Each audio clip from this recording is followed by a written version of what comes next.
Habíamos visto en la clase anterior hasta lo que era el pasivo a corto plazo. Hoy vamos a desarrollar el pasivo a largo plazo y contingencias.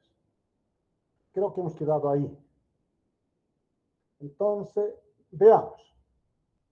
En cuanto a los principios de contabilidad relacionados a este libro, dice, deberá describirse el pasivo a largo plazo y señalar las fechas de vencimiento y las tasas de interés. Este último, o estos últimos diremos de corresponder. Ahora, los objetivos particulares de auditoría para las deudas a largo plazo. Entonces tenemos los objetivos particulares de auditoría para deudas a largo plazo. Dale falta error. Son los siguientes. Primera flechita, comprobar que las deudas a largo plazo a cargo del cliente estén registradas en libros, es decir, verificar los mayores. Luego, verificar que el pasivo a largo plazo registrado en libros sea a cargo del cliente, que sean, en ese caso, a cargo del cliente o de la empresa cliente a la cual estamos prestando el servicio. Luego dice constatar que el deudor a largo plazo garantizado por medio de gravámenes sobre activos esté debidamente identificado.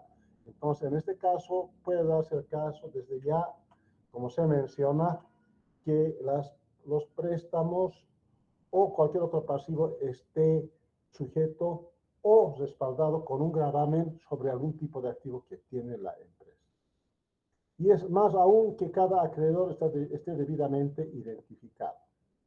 Otro objetivo, comprobar que las deudas a largo plazo estén presentadas razonablemente de acuerdo con los principios de contabilidad generalmente aceptados, aplicados sobre bases consistentes u uniformes, diremos, ¿no?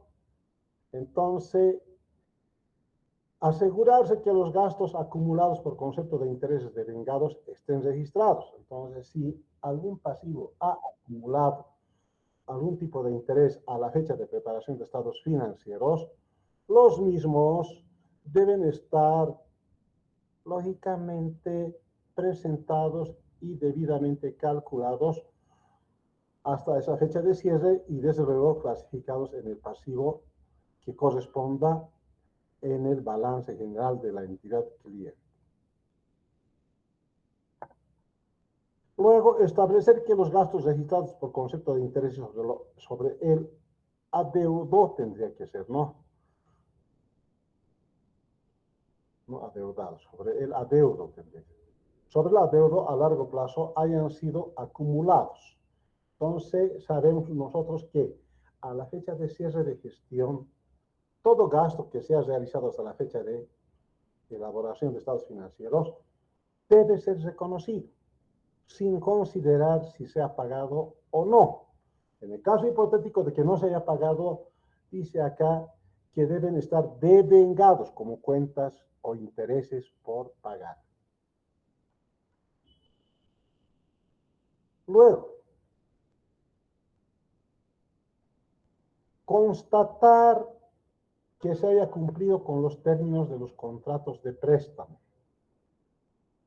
Regularmente, cuando se examina el pasivo a largo plazo, se tiene que verificar también la documentación o inspeccionar la documentación. Y en consecuencia, para eso tenemos que solicitar la documentación pertinente y realizar la lectura y constatar o verificar que sea cumplido, como dice acá, con los términos del contrato de préstamo. Finalmente, verificar que las deudas a largo plazo y las cuentas correspondientes para descuentos, primas e intereses estén presentadas y clasificadas en forma adecuada y que estén incluidas en los estados financieros y en las notas correspondientes las revelaciones necesarias. Entonces, ahí tenemos entre los otros objetivos. Ahora hablemos de los objetivos particulares de auditoría para contingencias, es decir, para pasivos contingentes. Cuando hablamos de contingencias, nos referimos a aquellas obligaciones o tal vez derechos que pueden originarse. No hay seguridad. Sin embargo, pueden presentarse y a eso se llama contingencias. Y en este aspecto puede presentarse los siguientes objetivos para los pasivos contingentes. Los objetivos particulares son los siguientes. Establecer que no exista ninguna contingencia de importancia o en caso contrario que todas las contingencias de importancia hayan sido reveladas. Regularmente, un pasivo contingente es algo que puede o no existir. En el caso hipotético, primero tendríamos que comprobar si no existen contingencias y que sean importantes. O en el caso hipotético, en el caso de que existan, estas contingencias sean de importancia y desde luego hayan sido reveladas en las notas a los estados financieros o cualquier otro tipo de documento relacionado a esos pasivos contingentes. Luego, comprobar que no exista ningún compromiso de importancia o en caso contrario que todos los compromisos de importancia hayan sido revelados. En este caso, repito, relacionado a las contingencias. Finalmente, verificar que las contingencias y compromisos estén presentados y clasificados en forma adecuada y estén incluidos en los estados financieros y en las notas correspondientes, las revelaciones necesarias. Entonces, en cuanto a los pasivos contingentes, de existir, de identificarlos, tienen que estar adecuadamente revelados. Luego tenemos procedimientos de auditoría para las deudas a largo plazo en primera instancia. ¿Qué tenemos? Primero dice evaluar el control interno sobre la deuda a largo plazo. El estudio y evaluación del control interno del cliente sobre la deuda a largo plazo implicará a menudo la preparación de un cuestionario de control interno.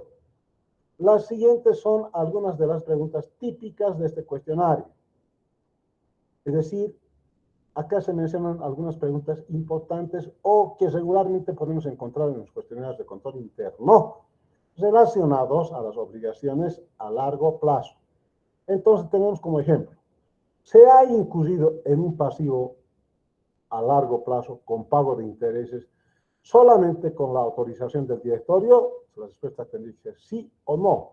Entonces, si está autorizado por el directorio, entonces es válido. Si no está autorizado por el directorio, sería no. Y cada pregunta que tenga una respuesta de sí es positivo, lógicamente, y si es no, es negativo desde ya, pero lo negativo repercute para determinar la debilidad del control interno. En este caso, ¿a dónde quiere llegar esta pregunta? Que todo pasivo a largo plazo debe ser autorizado por el director. De no ser así, es una llamadita de atención. ¿Está claro?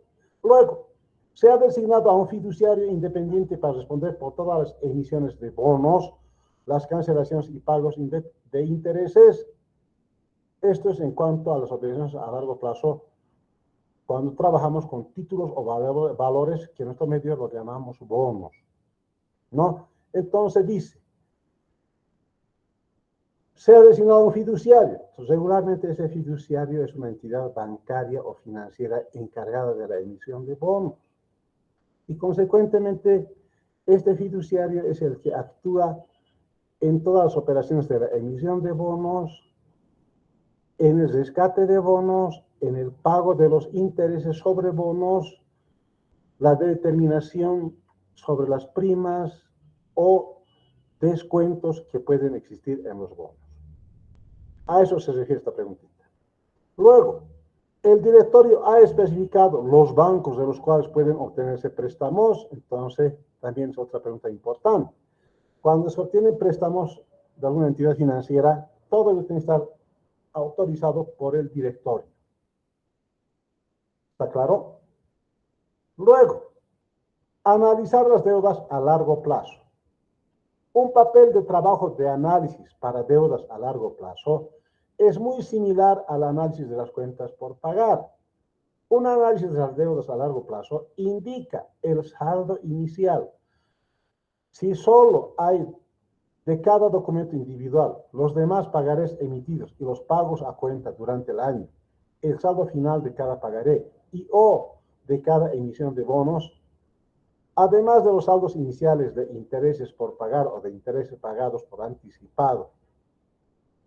El gasto por intereses, los intereses pagados y los saldos finales de interés por pagar o intereses pagados por anticipados, se presenta también en el papel de trabajo de análisis. Entonces, esto es una descripción general de un papel de trabajo para analizar las deudas a largo plazo. Ahora, nos referimos a las existencias. Comparar el inventario físico con el inventario perpetuo. Los auditores deberán comparar la cantidad y los valores de las partidas individuales según el inventario físico con los registros del inventario perpetuo. Los totales de las diversas secciones del inventario también deberán compararse con las cuentas de control correspondientes. Todas las discrepancias sustanciales deberán ser investigadas plenamente. El número, tipo y causa de las discrepancias son muy significativas para apreciar lo adecuado del control interno sobre los inventarios. Entonces, en este caso, también está relacionado al control interno sobre los inventarios. En el examen de empresas que hagan recuentos continuos o en diversas ocasiones durante el año, lograr una comprensión considerable de la confiabilidad de los registros por medio de una revisión crítica de los ajustes que resultan de los recuentos físicos. Entonces, si durante un periodo contable se hacen diferentes o en forma periódica o tal vez en forma continua los recuentos de las existencias o inventarios, entonces el auditor tiene que tomar conocimiento de ello y en el caso hipotético de que se planteen ajustes, entonces el auditor va a tener una idea de cómo funciona el control interno sobre los inventarios o existencias. Luego dice, revisar el corte de documentación de fin de año. El corte adecuado de las compras es uno de los factores más importantes al verificar el importe del inventario de fin de año. Si suponga que con fecha 31 de diciembre se recibe de un proveedor mercaderías por un valor de pesos 20,000, pero la factura por compra no llega hasta el 2 de enero del año siguiente y se registra como una operación de enero. Si las mercaderías se incluyen en el inventario físico al 31 de diciembre, no hay asiento en ese mes para registrar la compra y el pasivo. El resultado será una sobreestimación sobre la utilidad neta del año y de utilidades retenidas, como una subestimación de las cuentas por pagar en la cantidad antes mencionada, sin considerar el efecto del impuesto a la renta. Para nosotros el impuesto sobre las utilidades, quiere decir eso, ¿no? Ahora bien, este ejemplo es clásico, ¿está claro? No ponemos pesos, ponemos bolivianos. Ya. ¿Qué quiere decir esto? Nosotros constatamos y verificamos las existencias en inventarios. Entonces, este ejemplo se refiere al hecho de que en fecha 31 de diciembre se recibe de un proveedor, dice, mercaderías por un valor de 20,000. Entonces, como ya se ha recibido, está en nuestro inventario, se ha incluido en el inventario los 20,000. Eso quiere decir. Pero la factura por compra no llega hasta el 2 de enero del año siguiente. Entonces, la factura recién llega al 2 de enero del año siguiente. Y se registra como una operación de enero. Entonces, esto ya es algo que no está bien. Incluimos los inventarios 20,000 o no. Esa es la parte problemática. Si hemos recibido el 31 de diciembre, deberíamos incluirlo en los inventarios. ¿Está claro? Los 20,000. Sin considerar si se ha pagado o no. Entonces, debemos registrarlo como inventarios contra cuentas por pagar comerciales por los 20,000. En ese caso, estaría bien expuesto esta operación. Pero dice acá, como la factura por compra no llega hasta el 2 de enero del año siguiente y se registra como una operación de enero, es decir, si registramos recién en enero, porque en esa fecha recién ha llegado la factura, entonces lo que está sucediendo es que las mercaderías se incluyen en el inventario físico al 31 de diciembre, pero no hay asiento en ese mes para registrar la compra. Entonces ya está mal, estamos subestimando tanto el inventario como las cuentas por pagar. ¿Está claro?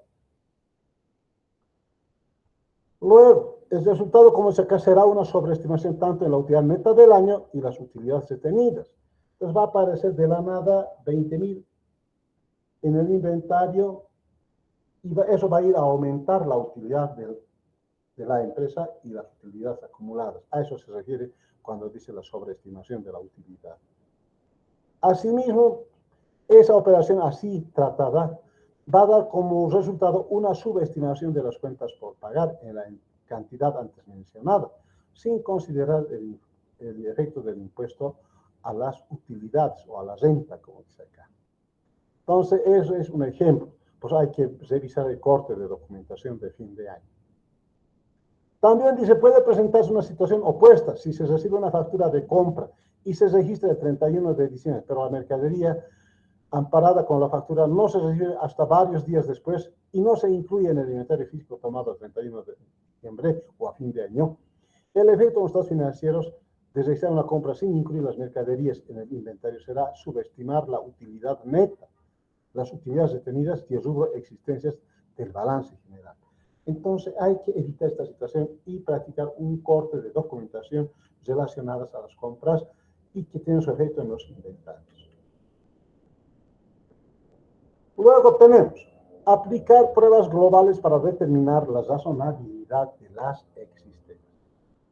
Los errores graves en la asignación de precios, en las sumas y las multiplicaciones del inventario físico, así como el registro de transacciones ficticias, pueden descubrirse por pruebas globales que tienen como fin determinar lo razonable en general de las cifras o importes del inventario.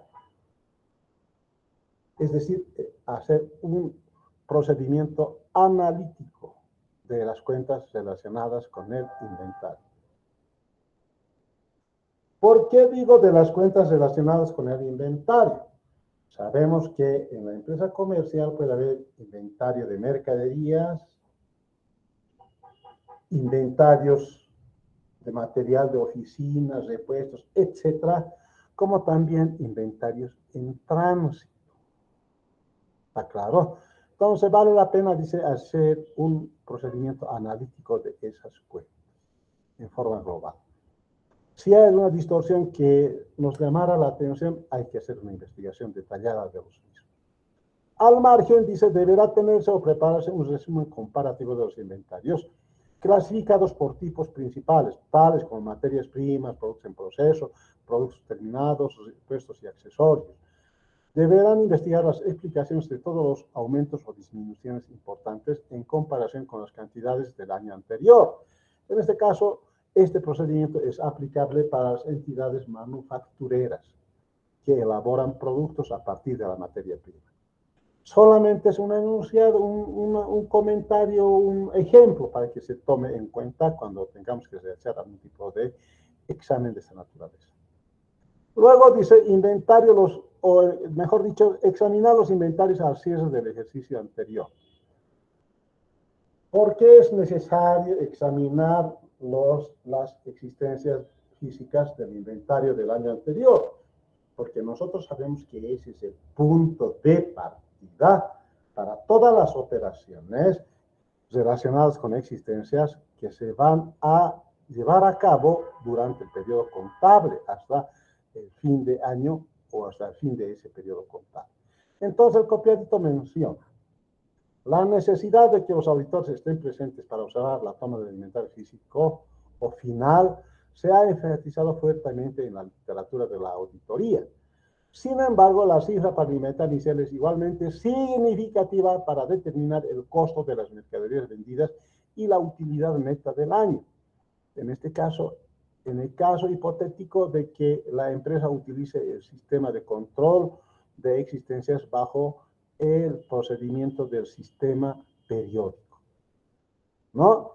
Si es en el sistema de inventario perpetuo, no va a ser tan, digamos, estricto y cerrado como se describe en este párrafo. En el examen inicial de un nuevo cliente, obviamente los auditores no estuvieron presentes para observar la toma del inventario al principio de año. ¿Qué procedimientos pueden seguir para tener la evidencia de que los inventarios iniciales son razonables? Entonces, más o menos para respetar la curiosidad. No van a van a hacer ahí una reconstrucción del inventario inicial, quiere decir en otras palabras. Entonces, como decía aquí, ¿qué procedimientos pueden seguir para tener evidencias de que los inventarios iniciales son razonables? Entonces, el único procedimiento es hacer la reconstrucción del inventario inicial. No puede ser por el procedimiento de la utilidad bruta, por el procedimiento de la inspección de la documentación, de respaldo, etc. Ahora dice examinar el costo de ventas. Generalmente los errores en el costo de la mercadería vendida tienen su origen en errores en los inventarios iniciales y final o en la contabilización de las compras. Lo adecuado de los inventarios inicial y final se comprueba en la verificación de las partidas del balance. Esto para el caso del inventario periódico. Mientras en el perpetuo casi no es problema. ¿Está claro? Además de la comprobación detallada de las compras y de los inventarios, los auditores deberán revisar todas las cuentas del mayor general relativas al costo de ventas, en este caso para el sistema perpetuo, para asegurarse de que no contienen irregularidades manifiestas. Deberán investigarse los ajustes por cantidades importantes para determinar lo adecuado de su inclusión en el costo de las mercaderías vendidas. Cualquier tipo de ajuste que se haga a la cuenta costo de ventas tiene que ser investigado, y más aún si son importes materialmente importantes. Si esta revisión de las cuentas del mayor general no se hicieran, dice, se dejaría abierta la puerta para todo tipo de errores burdos o fraudes, si ustedes quieren, que no se podrían detectar. Por ejemplo, errores obvios tales como trasladar ingresos y gastos diversos al costo de ventas. Son situaciones que pueden presentarse cuando los responsables, los administradores tienen intención de engañar, estafar o aprovecharse de los recursos de la empresa. Luego dice comprobar las existencias entregadas en garantía. La existencia de la verificación de los auditores del costo de lo vendido en el año depende principalmente de la evaluación que hagan del sistema de contabilidad de costos del cliente. Si el sistema es eficiente, los auditores pueden limitar sus pruebas sustantivas y verificar que los registros de inventarios perpetuos han sido descargados por el costo de los productos vendidos y el porcentaje predeterminado de gastos en días de fabricación es razonable. Entonces, también en este caso solamente es un comentario, una sugerencia de lo que puede hacerse para comprobar las existencias entregadas en garantía. Ahora veamos al rubro del activo fijo. También tienen ustedes su material. Activo fijo, inciso A, o tenemos el acápite A. Objetivos particulares de auditoría relacionadas al activo fijo. Los objetivos particulares de auditoría para el activo fijo son los siguientes.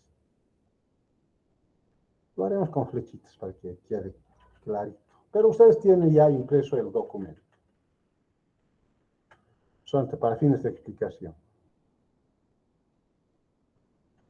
Primero, comprobar que el activo fijo registrado en libros exista. Ahí está relacionado con la afirmación de existencia. Y que esté ahí. Entonces, ¿cómo verifico que está ahí? Mediante la inspección física. Verificar que el activo fijo propiedad del cliente esté registrado. Para completar esa primera flechita. Luego, constatar que el activo fijo esté presentado de acuerdo con los principios de contabilidad generalmente aceptados, aplicados sobre bases consistentes u uniformes, mejor dicho. Las adiciones estén registradas por importes apropiados. Sabemos nosotros que por nuestros estudios en contabilidad intermedia, las adiciones de activos fijos se reconocen cuando se realizan nuevas incorporaciones de activos fijos o la adición o incremento al valor de los activos ya registrados por reparaciones y mejoras en el mismo. Entonces, eso también, si están bien registrados o adecuadamente registrados, nosotros tenemos que comprobarlos. Luego, la depreciación, agotamiento y amortización estén registrados sobre bases adecuadas. Es decir, en este caso, la depreciación o la forma de calcular la depreciación, agotamiento o amortización de los activos fijos, tangibles o intangibles, tiene que realizarse adoptando una política contable. Y esa política contable tiene que ser utilizado en forma permanente de un periodo respecto a otro periodo, de una manera uniforme. ¿Está claro? Luego, el importe registrado del activo fijo destinado para su venta no esté en exceso a su valor de realización. Bueno, esto es algo que vale la pena tomarlo en cuenta. ¿Por qué? El activo fijo que incorporamos en la empresa es más para desarrollar actividades operativas. Pero acá dice activos, el importe registrado del activo fijo destinado para su venta no esté en exceso. Entonces, esto técnicamente se denomina otros activos para su venta, se denomina. Entonces, tiene más o menos el comportamiento de una mercadería. ¿Está claro? Solamente se ha incluido eso para fines de comentario. Entonces, acá podemos aumentarle como otros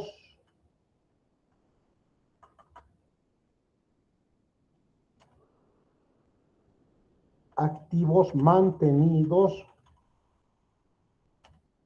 para la venta. A eso se refiere.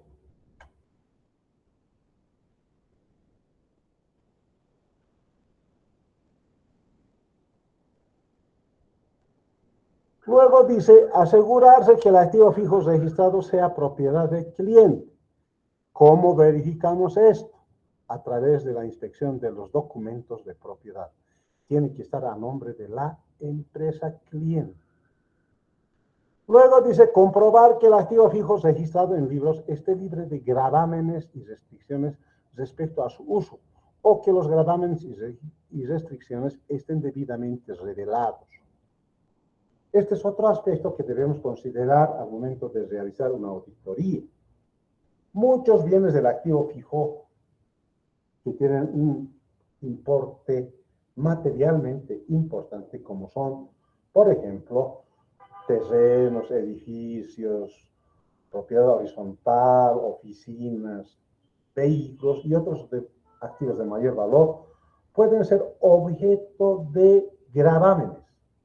¿Qué tipo de gravámenes? Pueden servirnos como garantía para la obtención de préstamos. Y de ser así, estos gravámenes tienen que estar expuestos en las notas a los estados financieros. Y de eso tenemos que cerciorarnos como auditores. Luego tenemos procedimientos de auditoría. Veamos qué ejemplitos nos mencionan acá. Los procedimientos de auditoría se seleccionan de acuerdo con el objetivo específico y deben sustentarse en los conocimientos del negocio de la empresa examinada y del sector económico a que pertenece, así como en la evaluación del control interno. O sea, de todo ello depende cómo definimos los procedimientos de auditoría. A continuación, comentamos procedimientos de auditoría sustantivos mínimos para el rubro del activo fijo, los cuales no son limitativos ni excluyentes. Lo que se menciona en este copiadito solamente son algunos. Se puede complementar con otros, reemplazarlos por otros o no aplicarlos y aplicar otro procedimiento. Pero vale la pena tener como ejemplo. Entonces, el primer procedimiento dice, determinar si el saldo del libro mayor está de acuerdo con los registros auxiliares. Entonces, el registro de lo que es el libro mayor muchas veces se sustenta en los libros auxiliares, mayores auxiliares. Tenemos, digamos, vehículos. 1, 2, 3, 4, 5 vehículos. Entonces, el costo total del vehículo va a estar en la cuenta vehículos, el importe total de los 5 vehículos. Y para cada vehículo se va a abrir un auxiliar o una tarjeta o una ficha de control, si ustedes quieren. Entonces, ese sería su mayor auxiliar. Entonces, acá dice que debemos tener esa comparación de esos auxiliares con el mayor general. ¿Está claro? Entonces dice acá, ¿no? Antes de hacer un análisis detallado de los cambios en las cuentas de activo fijo durante el año, es necesario determinar que los registros individuales en los libros auxiliares estén de acuerdo con los saldos de las cuentas de control del mayor general. Entonces yo creo que está claro. Luego tenemos verificar la propiedad legal de los bienes que conforman el activo fijo. Entonces, esto es otro procedimiento sustantivo que sí o sí tenemos que realizar. ¿Qué dice? Para determinar que los inmuebles, maquinaria y equipo son propiedad del cliente, los auditores buscan una evidencia tal como una escritura pública, un seguro, los comprobantes de impuestos municipales, los registros por pago de hipotecas y las pólizas de seguro contra incendios u otros siniestros. El hecho adicional de que no se hagan pagos por alquiler es una evidencia que compruebe la propiedad. Entonces tenemos que cerciorarnos de la propiedad sobre los bienes del activo. A veces se sugiere que los auditores puedan verificar, dice, la propiedad de los terrenos y edificios y la ausencia de gravámenes mediante el examen de los registros públicos de propiedad. Obviamente, lo único que acredita la propiedad de un bien inmueble son los registros de propiedad que se tiene en derechos reales de los vehículos en tránsito y en la alcaldía, etc. ¿Está claro? Entonces, en esos documentos también se puede apreciar si están sujetos a gravámenes. Cuando dice, mediante el examen de registros públicos, los registros públicos para nosotros son derechos reales, la alcaldía y tránsito. Entonces, ese procedimiento también tenemos que realizarlo sí o sí. Luego dice, verificar los aumentos del activo durante el año. Lo que comentábamos hace rato, ¿no? Es posible que un activo, digamos, vehículos, empiece con un saldo y a fin de año ese saldo se vea incrementado, hay una variación. Es la única forma, no tiene la única forma. La razón por la que exista esa variación puede ser, si es positiva, es decir, se aumenta el importe inicial, ya que hubo un incremento por la compra de un nuevo bien que se ha incorporado a ese grupo de activos. O tal vez por las reparaciones y mejoras que se han practicado en activos de propiedad que se ha originado en periodos contables anteriores. Entonces, a eso se refiere este puntito, pero veamos qué dice el copiadito. La confirmación de los aumentos a las cuentas del activo fijo durante el periodo de auditoría es una de las pruebas sustantivas más importantes relativas a este rubro. El grado de confirmación depende la evaluación que hagan del control interno, los auditores sobre los desembolsos para inmuebles, maquinaria y equipo. En el proceso de confirmación se utiliza un papel de trabajo para analizar las cuentas de control del mayor general e incluirá la localización de los registros a través de los diarios hasta los documentos originales como contratos, escrituras públicas, órdenes de trabajo, de construcción, facturas y autorizaciones del directorio. Entonces, es la única forma de comprobar esos aumentos o incrementos del activo fijo durante el año. Luego dice, identificar físicamente las compras del año. Es costumbre que los auditores hagan una inspección física de cualquiera de las partidas importantes de los activos fijos adquiridos durante el periodo que se audita, pero sin hacerse cargo de la observación de un inventario físico completo de los bienes. A primera vista, pudiera parecer que la verificación de la existencia de toda la planta y el equipo que se incluyen en los estados financieros y los registros contables pueden llevarse a cabo mejor por medio de una inspección física por los auditores. En algunos países, la profesión contable expresa la opinión de que los procedimientos de auditoría deberá incluir la inspección física de la planta y el equipo para completar el examen de los asientos de los registros contables. Sin embargo, la práctica corriente no incluye la inspección física como un procedimiento estándar de verificación. Y una inspección superficial como parte del paseo guiado por la planta difícilmente puede considerarse como una verificación. Entonces, ¿qué dice en otras palabras este párrafo? Si bien es importante identificar físicamente las compras del año o los activos ya existentes con anterioridad, muchas veces se los realiza por muestreo para su constatación, no en su integridad. A eso se refiere este párrafo. Luego dice comprobar los gastos por reparación y mantenimiento. El objetivo principal de los auditores al analizar las cuentas de gastos de reparación y mantenimiento es descubrir partidas que debieron capitalizarse. A menudo las grandes y medianas empresas tienen una política escrita que determine el gasto mínimo que debe capitalizarse. Por ejemplo, la política de la compañía puede determinar que ningún gasto por menos de 50 pesos se capitalizará. Bueno, esto cambiaremos acá para evitar confusiones. Independientemente de la vida del servicio del artículo comprado. En tales casos, los auditores analizarán las cuentas de reparación y mantenimiento con el fin de determinar la consistencia en la aplicación de esta política, así como el grado de cumplimiento de los principios de contabilidad generalmente aceptados. Entonces, me corresponde ampliar este puntito con el siguiente comentario.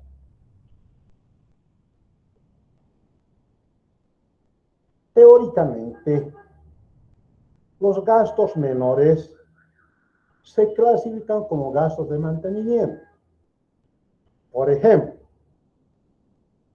tenemos nuestro vehículo en la empresa y ese vehículo está sujeto, digamos, mensualmente al cambio de aceite. ¿Está claro? Y ese cambio de aceite se lo hacen no para repararlo, sino para tenerlo en condiciones normales de funcionamiento. A eso se denomina gastos de mantenimiento. ¿Está claro? Ahora, puede haber otro tipo de gastos. Por ejemplo, se arruina el motor, hay que cambiar algunas piezas del motor, entonces eso ya no es mantenimiento, eso ya es reparación. ¿Está claro? Entonces acá dice comprobar los gastos de reparación y mantenimiento.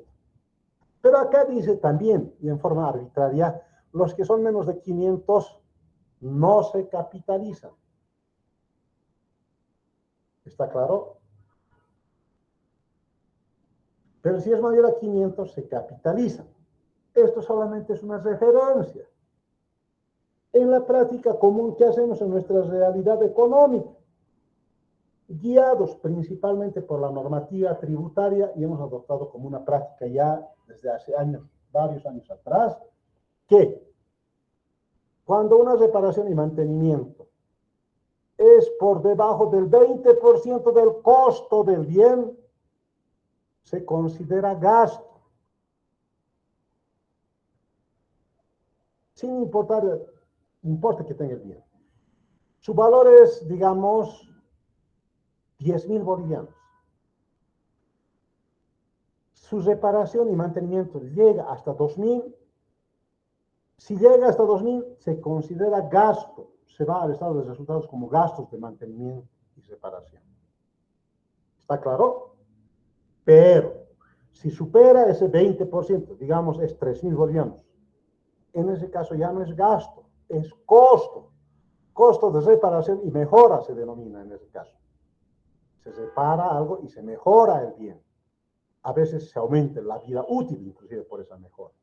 Entonces, en ese caso ya no es un gasto, no va al estado de resultado, sino se va a ir a activar, va a ir a incrementar el costo del activo por ese importe. ¿Está claro, chicos?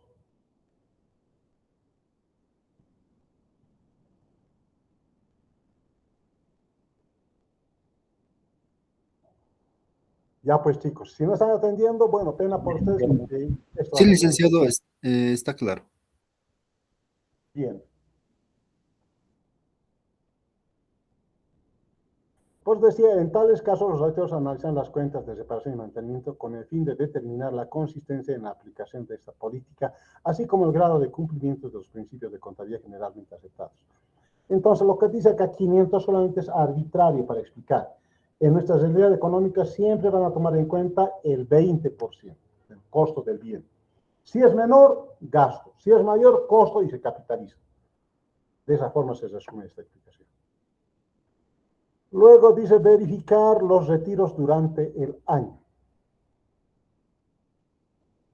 El propósito principal de este procedimiento consiste en determinar si se ha reemplazado algún activo fijo, se le ha vendido, desmantelado, mejor dicho, o abandonado sin que se haya reflejado adecuadamente en los registros contables.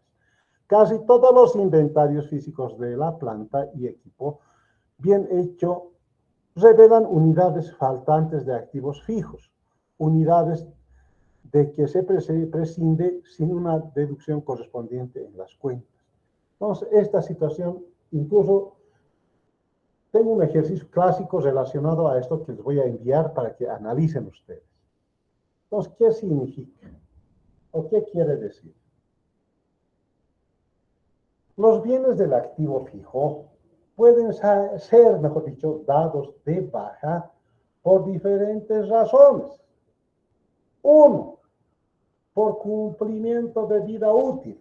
Si se da de baja por cumplimiento de vida útil, tiene que reflejarse en los registros contables y en los estados financieros con la debida explicación. Luego, pueden ser dados de baja por obsolescencia, es decir, que más es el costo de mantenimiento de ese bien que el valor que genera para la empresa o los ingresos que genera para la empresa. Entonces, si es así, hay que dar de baja por obsolescencia. También debe estar adecuadamente registrado, controlado y reflejado en los estados financieros. Por otro lado, puede presentarse siniestros que vayan a dañar al bien del activo fijo. Si está asegurado, se hace el reclamo al seguro. Si no está asegurado, se lo considera una pérdida extraordinaria. Cualquiera sea el caso, debe estar reflejado en los registros contables, los mayores, obviamente, y desde luego en los estados financieros. Luego, los activos fijos pueden darse de baja por ventas, puede ser con ganancias o con pérdidas respecto a su valor en libros. Este aspecto también tiene que estar debidamente registrado en los registros contables como expuestos adecuadamente en los estados financieros. Muchas veces no se hace ese control contable ni se registra, peor, entonces la exposición y la información de los que se contiene, digamos, en los estados financieros no es confiable y no aporta ese grado de seguridad razonable. Bien, sigamos.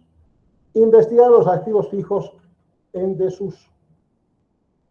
Los terrenos, los edificios y el equipo que se esté o se está usando deberían investigarse plenamente para determinar la posibilidad de que su uso futuro en las operaciones, es decir, si se va a continuar utilizando en el futuro esos bienes. Los activos de planta que están ociosos temporalmente no necesitan reclasificarse y puede continuarse con la depreciación o con porcentajes normales de amortización o depreciación. Por otra parte, el equipo ocioso que se haya desmantelado o que por alguna razón parece que ya no es conveniente para su uso en operaciones futuras, generalmente deberá darse de baja a un valor estimado de realización y excluido de la clasificación de los inmuebles, maquinaria y equipo. En caso de un equipo de reserva, unidades de reemplazo u otro activo fijo, que no se necesita por el momento a nivel de operación proyectada, los auditores deberán considerar si el valor con que está registrado es recuperable mediante su uso futuro en las operaciones. Entonces, esto ya es parte por el cual el auditor aporta un valor agregado a la información sobre los estados, o mejor dicho, sobre los activos fijos que se muestran en los estados financieros. ¿Está claro? O sea, hay activos que pueden estar ociosos y no corresponde tal vez su depreciación. O tal vez otros están temporalmente ociosos que van a generar todavía en el futuro ingresos, que corresponde su depreciación, y planificar la forma de, en este caso, de que los mismos operen de una manera adecuada y así sucesivamente. O en el caso hipotético, definir o recomendar que se dé baja algún tipo de activo. Entonces, eso es adicional a lo que veníamos comentando. Luego dice analizar cambios en el activo fijo durante el año. Al llegar a este punto de la auditoría, los auditores han verificado los saldos iniciales del activo fijo, refiriéndose a los papeles de trabajo del año anterior o al llevar a cabo procedimientos necesarios en la auditoría de un nuevo cliente. Además de esto, han comprobado los aumentos y retiros de la planta y equipo durante el año. Ahora los auditores deben obtener o preparar el análisis resumido como se muestra en el anexo 7 y compararlo con análisis y aumentos de deducciones. Entonces, en este caso es más el trabajo de campo. El anexo 7 no los he hecho llegar, vamos a prepararlo para la próxima clase. ¿Está claro? Entonces, continuemos. Verificar los ingresos por alquileres de activos fijos. Algunas veces, en forma circunstancial, momentánea, procedemos al alquiler de parte de nuestros activos fijos.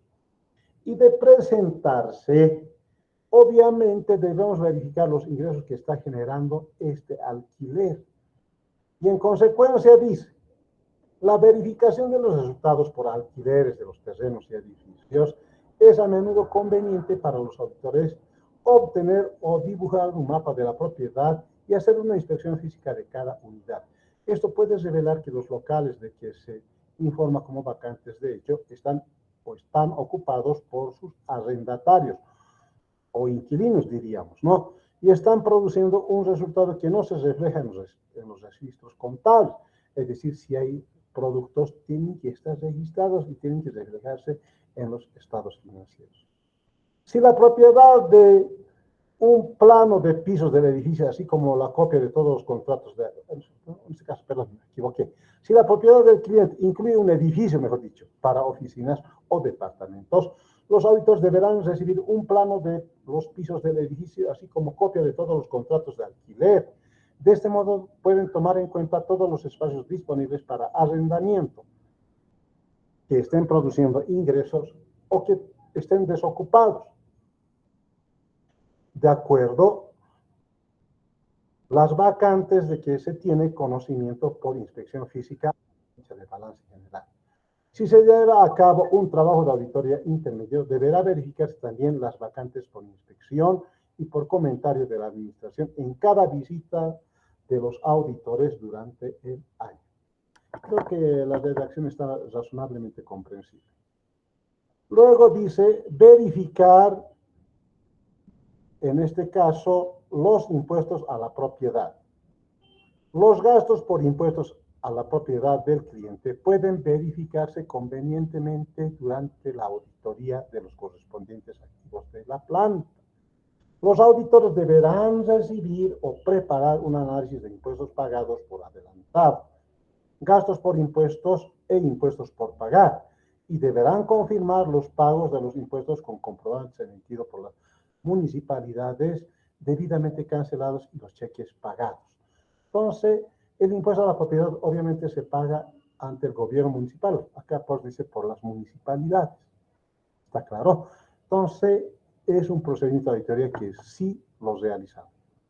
Luego dice, determine la forma, o mejor dicho, la correcta presentación en el balance general.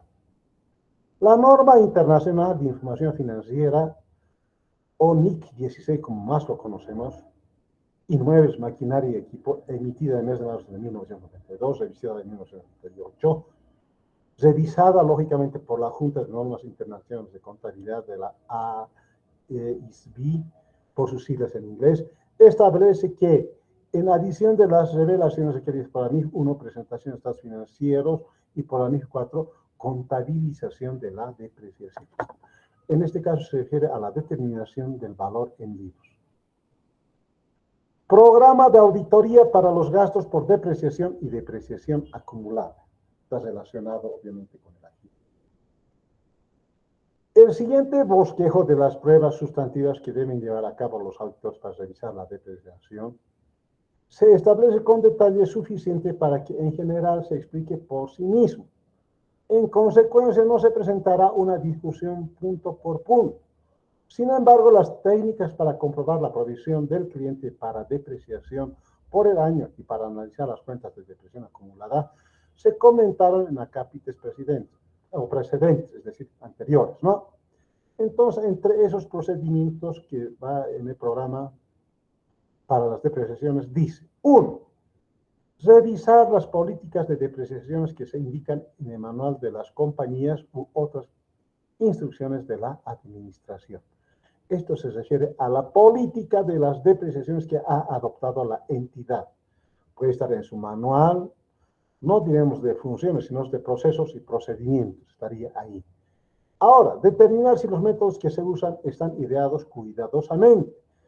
Cuando una empresa define una política de depreciación, significa que han definido esa política cuidadosamente y de una manera, digamos, pensada en el futuro. Entonces, si ha sido así y con la intención de distribuir los costos de los inmuebles, maquinaria y equipo equitativamente en el transcurso de su vida de servicio, o si ustedes quieren, en el transcurso de su vida útil. 2. Obtener o preparar un análisis resumido de la depreciación acumulada para las clasificaciones principales del activo fijo, según lo muestran las cuentas de control del mayor general, detallando los saldos iniciales, la provisión para depreciaciones del año, los retiros y los saldos finales. Es decir, realizar una hoja de trabajo que detalle el movimiento de las cuentas relacionadas a la depreciación acumuladas del activo. ¿Por qué se incrementan? ¿Por qué disminuyen? Y si sus variaciones son esperadas o inesperadas, son objeto de investigación por parte del auditor. 3. Verificar la depreciación del año, es decir, cómo se ha calculado la depreciación de todos los bienes del activo fijo durante el año sujeto al examen. 4. Verificar las deducciones de la depreciación acumulada por los activos retirados. Es obvio, ¿no? Cuando se da de baja un activo por cumplimiento de su vida útil, por obsolescencia, por venta o por siniestros, también se tiene que disminuir la depreciación acumulada conjuntamente la cuenta de control de esos activos. A eso se refiere este punto. 5. Comparar la relación de porcentajes entre la depreciación acumulada y las cuentas de activos fijos relativas con las que prevaleció en años anteriores y comentar las variaciones significativas del programa normal de depreciación con los funcionarios de las empresas o de la empresa, funcionarios que sean pertinentes. Es decir, los que pueden darnos la información, no cualquier funcionario. Entonces, esto se refiere más a qué? Adoptar un procedimiento, un método de depreciación, tiene que mantenerse uniforme de un periodo respecto a otro periodo en forma indefinida. A eso se refiere el punto 5. ¿Está claro? Luego 6 dice revisar los cálculos del costo de reemplazo para la depreciación. Muchas veces los activos fijos se reemplazan, pero para definir la depreciación tenemos que tomar siempre en cuenta su costo, por decir el costo de reemplazo en este caso. Pasamos a la visita final, tercera parte. En el capítulo 8 iniciamos el desarrollo de la 10ª parte de la auditoría de estados financieros correspondientes a la visita final, continuando en el capítulo anterior con las pruebas de saldos de las cuentas de balance general correspondiente a las existencias y al activo fijo. En el presente capítulo estudiaremos las pruebas de saldos de las cuentas del balance general aplicables a las cuentas por pagar y otros pasivos. Entonces acá pasamos a analizar las cuentas por pagar. Hace rato hemos mencionado, más era su enfoque de control interno. Entonces, avancemos. Cuentas por pagar. Principios de contabilidad. Normas internacionales de información financiera. NIF 1, presentación de estados financieros, revisada en 1997. Establece que entre las partidas que se incluyan en el pasivo corriente deben considerarse las obligaciones pagadas a la vista y aquellas partes de las siguientes obligaciones. Está mal escrito, ¿no? Aquí es partes, tendría que ser.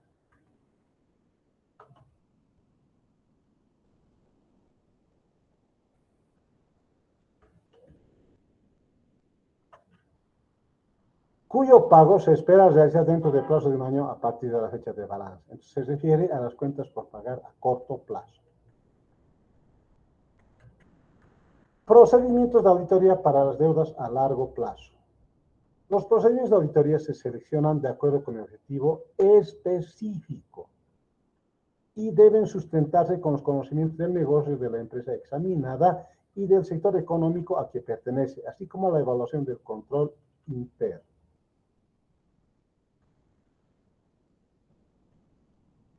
A continuación comentamos procedimientos de auditoría sustantivos mínimos para el rubro deudas a largo plazo.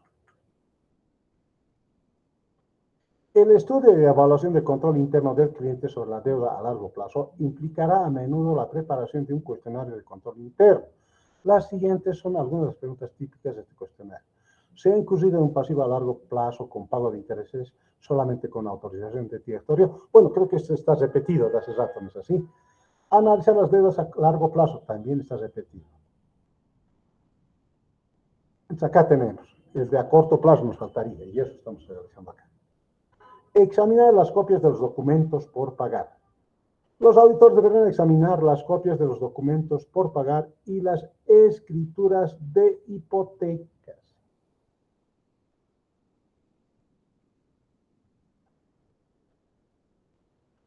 Y de fideicomiso del cliente por pagar a la fecha del balance general. Por supuesto, los documentos originales estarán en posesión de los beneficiarios respectivos, pero los auditores deben asegurarse de que el cliente ha retenido copia de los instrumentos. Casi está mal escrito, por favor. De los instrumentos de deuda y de que sus detalles corresponden al análisis que se obtuvo en el segundo procedimiento de este programa de auditoría. Entonces, toda obligación, toda deuda tiene que estar respaldado con documentos pertinentes, a eso se refiere. Y el auditor debe examinar esas copias de dichos documentos. Luego dice, estudiar la copia de la escritura de emisión de bonos, en el caso hipotético de que haya emitido bonos.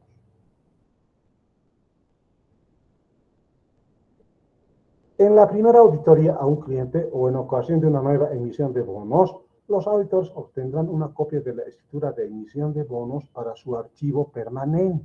Claro, porque los bonos son obligaciones a largo plazo y toda la documentación relacionada a ella tiene que ir al archivo permanente. La escritura deberá estudiarse con todo cuidado, con atención particular a puntos tales como el importe autorizado de los bonos, las tasas de interés, las fechas de vencimiento, las descripciones de propiedad entregada en garantía colateral, las estipulaciones para el retiro o la conversión, deberes y responsabilidades del fiduciario y cualquiera restricciones impuestas a las compañías o a la compañía prestataria. En este caso, la compañía prestataria va a ser la empresa y el fiduciario el banco. Comprobar la facultad para la emisión de deudas a largo plazo. La facultad para obtener financiamiento a largo plazo generalmente se corresponde al directorio.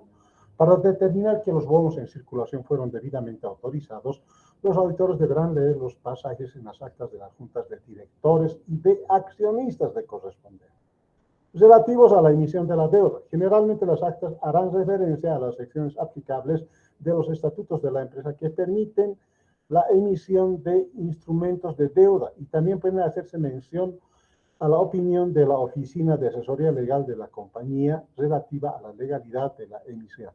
Esta información deberá ser localizada por los auditores hasta llegar a su fuente original. Deberán prepararse comentarios adecuados para los papeles de trabajo de la auditoría que muestren grados de investigación de los auditores en cuanto a la autorización para la emisión de la deuda. Comprobar, en este caso dice bien claro, comprobar el sustento documentario de las transacciones con deudas a largo plazo. Los auditores deben obtener evidencia de las transacciones en la cuenta de obligaciones a largo plazo válidas. Para lograr este objetivo, los auditores localizarán el efectivo recibido por la emisión de pagarés, bonos o hipotecas en la copia sellada de la boleta de depósito del banco y del estado de cuenta corriente bancaria. También se examinan cualquier aviso de remesas que sustenten los ingresos a caja. Confirmar la deuda a largo plazo es otro procedimiento que realizamos, ¿no? Los documentos por pagar a favor de bancos se convalidan como parte de la confirmación de saldos de bancarios. La forma estándar de confirmación bancaria lo mostramos en el capítulo 8, en que estudiamos la visita interina en el capítulo correspondiente a confirmación de bancos y empresas financieras. Incluye una solicitud para que el banco prepare una relación de todos los préstamos otorgados a la empresa. El objetivo principal de esta investigación es sacar a la luz cualquier documento no registrado, arquear bonos en tesorería y conciliar con el mayor general.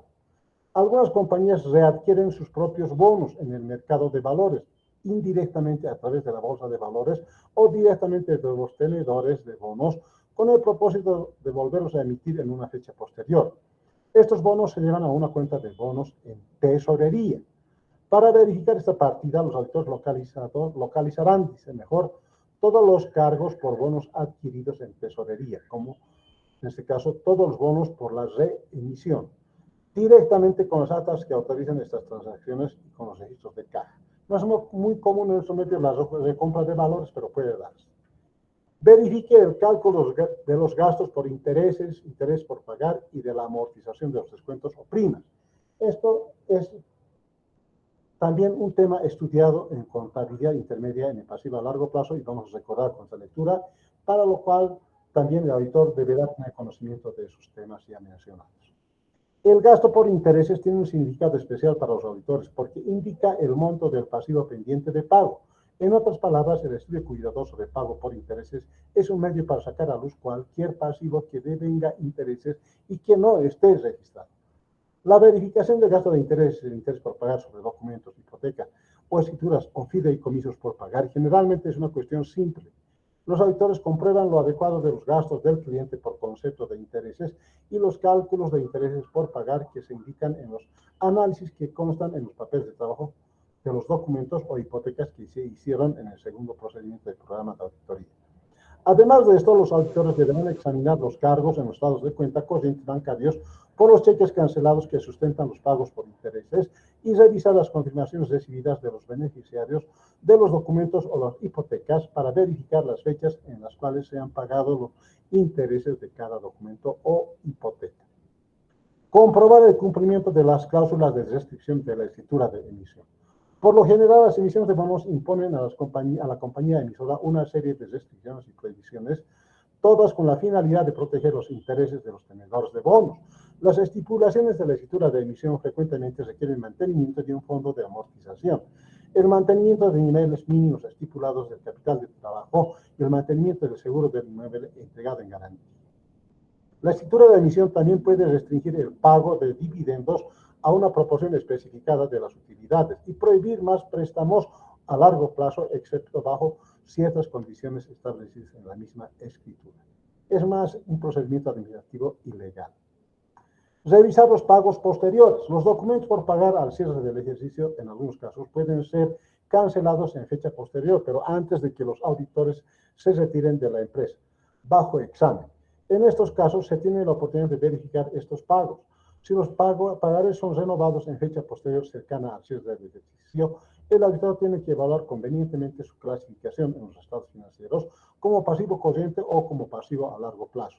Este acápite siguiente se trata con amplitud, o en el acápite siguiente se trata con amplitud, la reclasificación de las obligaciones corrientes que se financian o refinancian sobre una base a largo plazo.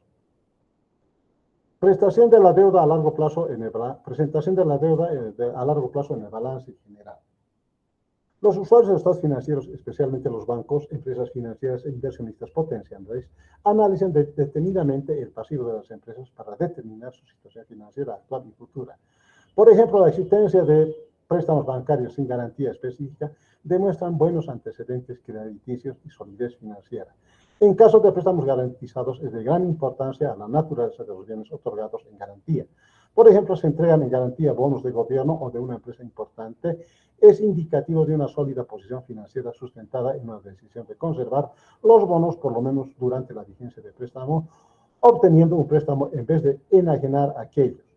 Cuando se entregan existencias o cuentas por cobrar en garantía de préstamos, es una situación totalmente diferente y muestra que la empresa está pasando por dificultades financieras. Procedimientos de auditoría para las contingencias. Quedaremos acá, estamos sobre hora. Entonces, la próxima clase continuamos a partir de este puntito y ojalá se solucionen los problemas que tenemos. Me van a recordar, estamos quedando en la página 40. Procedimientos de auditoría para contingencias. Hemos acabado procedimientos de auditoría para el pasivo a largo plazo. Quedamos acá. Pueden descansar, chicos. Entonces nos veríamos licenciado, el día miércoles. Bien. Hasta luego. Licenciado, una consulta.